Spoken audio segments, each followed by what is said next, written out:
Good evening and welcome to Scotland at 7 for tonight's national and international news.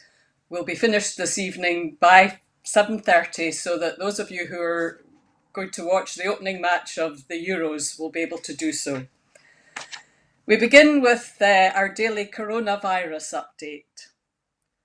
As of 2 p.m. today, a total of 2,095,192 people in Scotland have been tested through NHS Scotland labs and the UK Government regional testing centres since the start of the pandemic. Of these, 1,850,478 have been confirmed negative. 244,714 have tested positive. There are 1,104 new cases of COVID-19 confirmed by a test, although not everyone with the virus will display symptoms, and not all of those with symptoms will be tested. Today, cases include some results from yesterday as a result of slower processing at the Glasgow Lighthouse Lab. There are no new reported deaths of people who have tested positive. The number of patients in Scotland who have died from complications caused by the coronavirus COVID-19 infection now stands at 7,679. This number only includes those who have died having received a positive test for the virus in the previous 28 days. Of the people who have tested positive, 132 were in hospital last night, 13 of whom were in intensive care.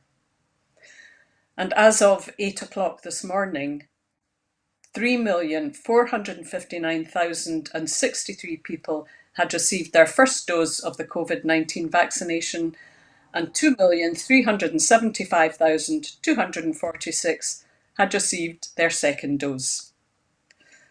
The latest UK daily figures show 127,867 patients who tested positive for COVID-19 have sadly died from their illness. That's an increase of 17 since yesterday. This number refers to deaths in all settings, not just hospitals.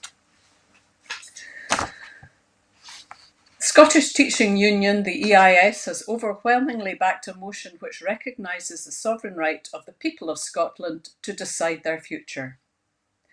The motion recognised that Scotland suffers from a democratic deficit, with delegates also describing incidents such as the Home Office immigration raid in Glasgow's Kenmure Street as barbaric. This follows the Scottish Trade Union Council's decision to back a second independence referendum.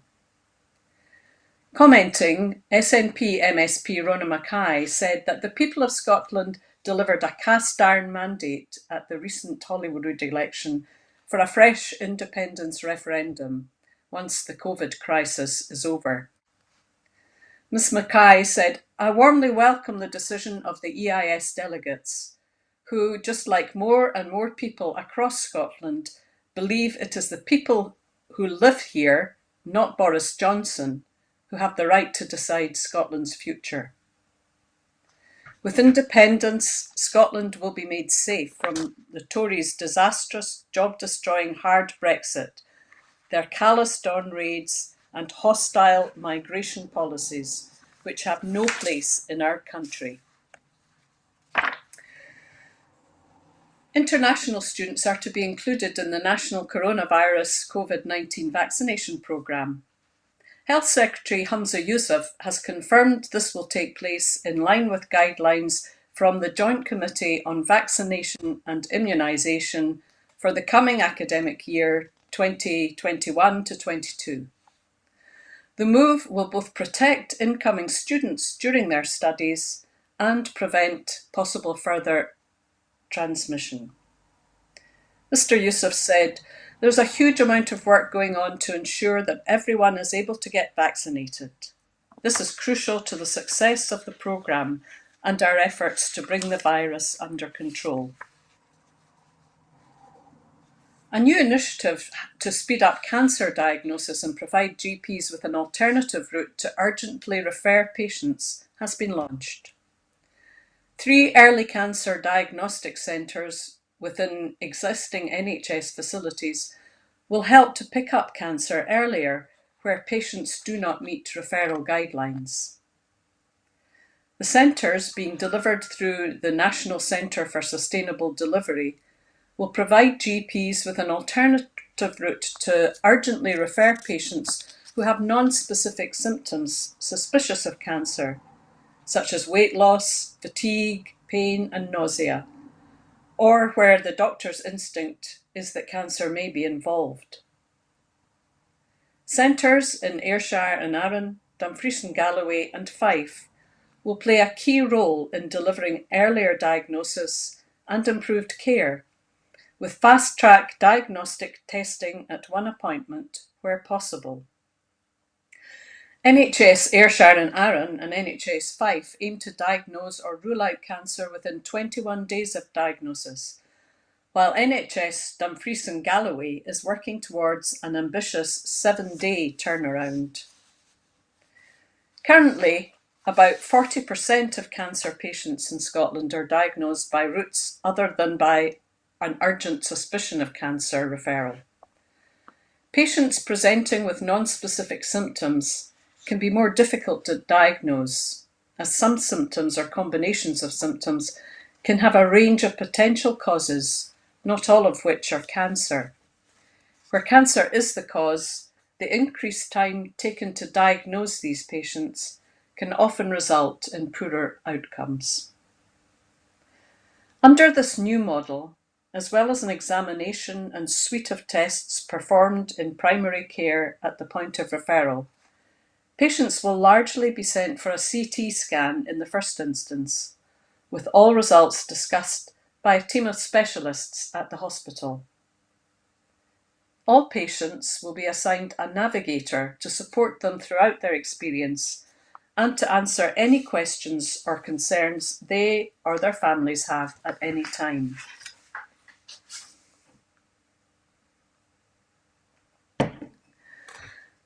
The UK is working with the European Union to urgently find radical proposals that would solve the post-Brexit trade problems in Northern Ireland, according to Boris Johnson's spokesperson. Both sides are still at loggerheads over how to ease post-Brexit trade between the United Kingdom and Northern Ireland, with the European Union accusing the UK of dealing with the Northern Ireland Protocol in bad faith. We're seeking urgently to come up with radical proposals within the protocol to find a way forward, the spokesperson told reporters. The spokesperson said that they think the issue may well come up, but the Prime Minister was clear yesterday that he does not believe that this is the forum in which he will be able to come up with an immediate solution. He will discuss it with those that raise it with him, and he may choose to raise it himself. Boris Johnson is due to hold talks at the Group of Seven meeting on Saturday with France's Emmanuel Macron, Germany's Angela Merkel, and the leaders of the European Union. A G7 plan to donate 1 billion COVID-19 vaccine doses to poorer countries lacks ambition, is far too slow, and shows Western leaders are not yet up to the job of tackling the worst public health crisis in a century, campaigners said today.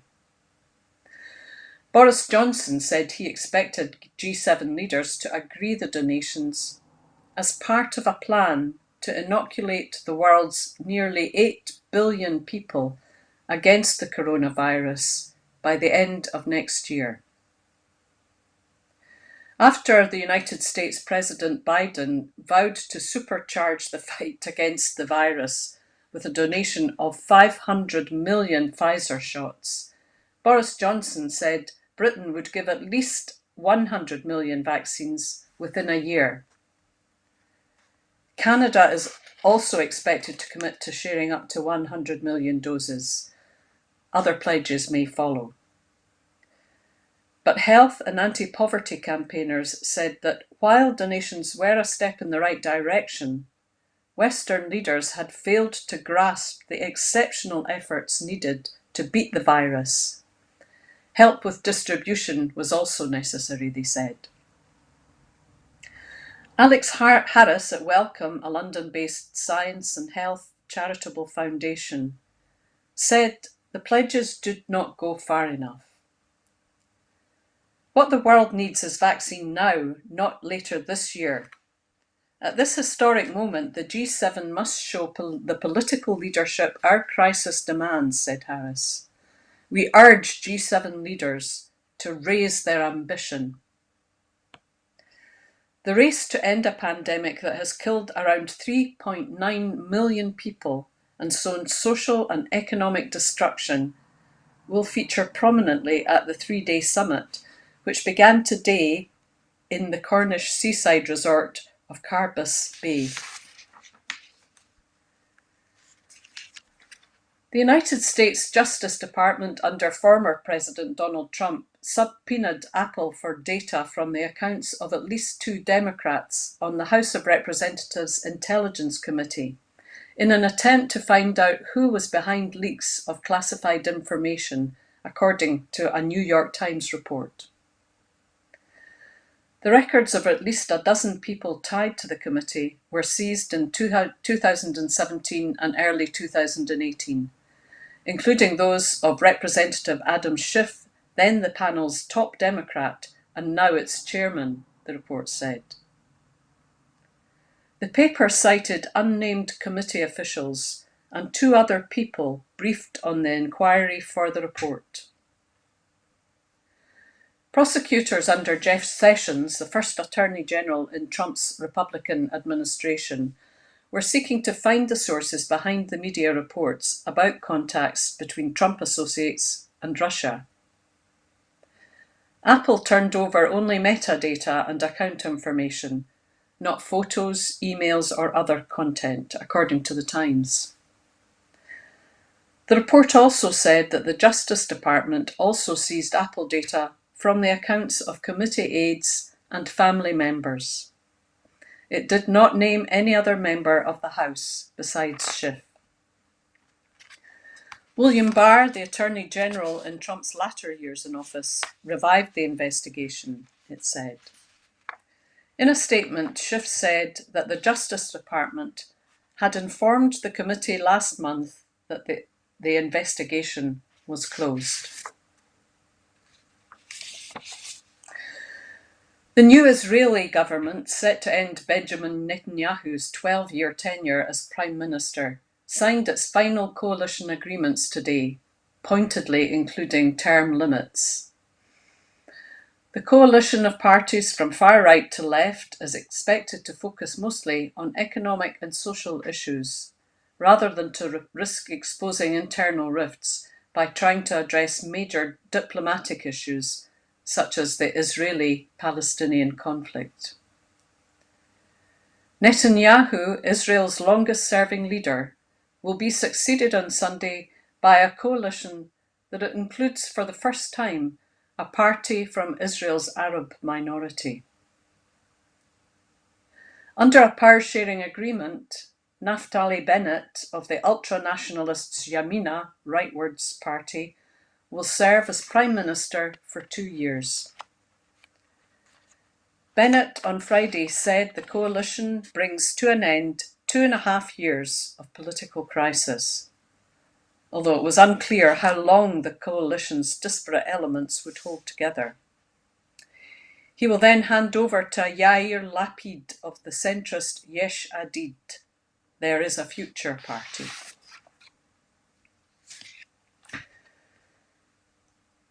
Sarah Lato, now 49, her mother 89 and her daughter 15 all share a rare genetic marker that went undiagnosed until an accident at home. A keen-eyed GP referred Sarah to a cardiologist after a dizzy spell resulted in a minor head injury. No one in the family had suffered any cardiac episodes up till then. While Sarah waited for blood test results, her mother was also hospitalised after suffering cardiac arrest. Further tests resulted in both mother and daughter being diagnosed with an inherited cardiac condition known as long QT syndrome. Genetic screening of the whole family soon revealed 7 relatives, aged 9 to 76 at the time, shared the same gene mutation. Because inherited cardiac conditions are complex, each family member requires bespoke treatment. Since the diagnosis, Sarah's motto is, "Be thankful for today and pray for a fun-filled and healthy tomorrow." She encourages anyone who suffers dizziness or has a family member who died unexpectedly to find out more and to get themselves screened. Around 10,000 people living in Scotland have an inherited cardiac condition. For many families, the first sign there's something wrong is when someone dies suddenly, with no obvious cause. It's thought that inherited cardiac conditions are responsible for the deaths of around 50 to 60 young people in Scotland each year. Scotland's world-class reputation in life sciences is to be further enhanced by the development of a global centre of excellence in West Lothian. The United States clinical research company Q2 Solutions has announced a multi-million-pound inward investment at its Livingston campus. This will create 156 skilled jobs over the next 3 years.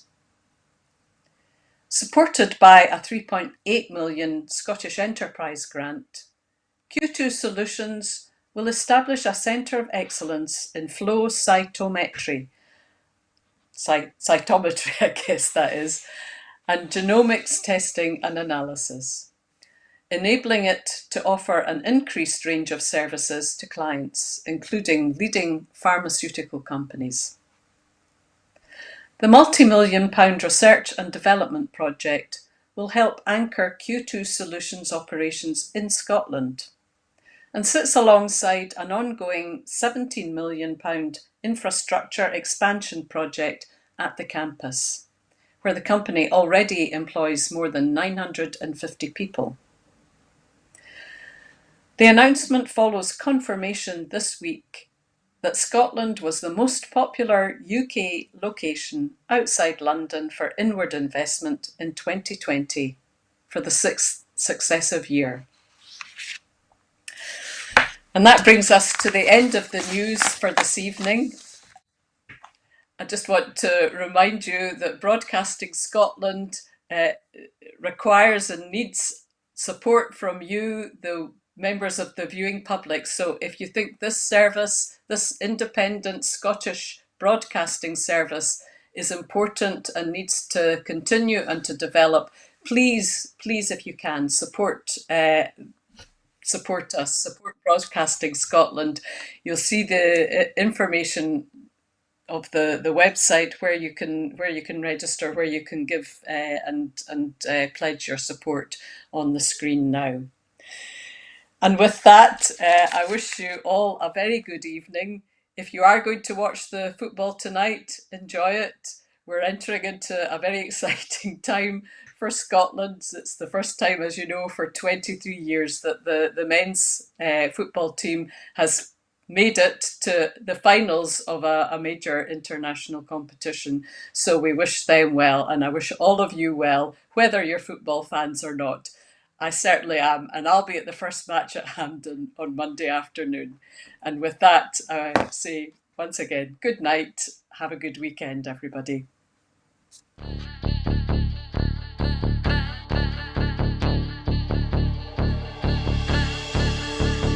How do you mean no more commission? Well, no one in Scotland can commission an idea. You know, if I went to BBC Scotland and I said, oh, I've got this great idea for a sitcom, I've got this brilliant idea for a drama, you know, no, there isn't one person in Scotland that can okay it unless it goes through London.